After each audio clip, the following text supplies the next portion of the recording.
My name is Eliza Little.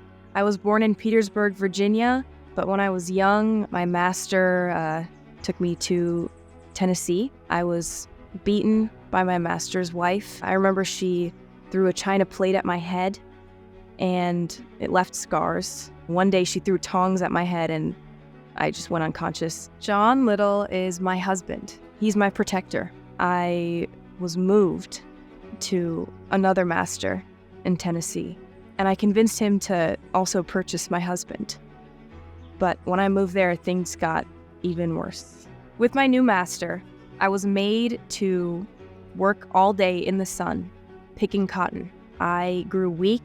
I was sick. One day, I overheard the master saying that he was going to give John 300 lashes, and I knew he needed to leave that night. He escaped in the night, and he told me that he would be back for me 2 weeks later. Another slave learned that I was planning to escape, however, and told my master I was to be put in irons. But they didn't have any that fit me at the time. So while they were waiting for the blacksmith to make new ones, I had someone by me at all times to make sure I didn't get away. But I told him I was going to the stream to get water, and I took my pail and ran. Only my husband found me, and we started our escape. My husband and I walked on foot from Tennessee. Neither of us had shoes. We were sleeping outside during the day and walking at night.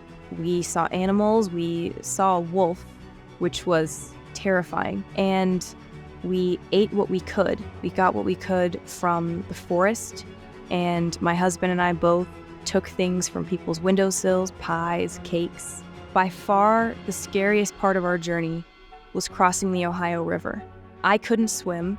We didn't have a raft, so my husband put me on a log with all of our belongings on my back, and that's how we crossed. I sitting on the log and he right next to me, and we both knew that if the log tipped left or right, I would go into the river and I wouldn't come back out because of the weight of all of our belongings on my back.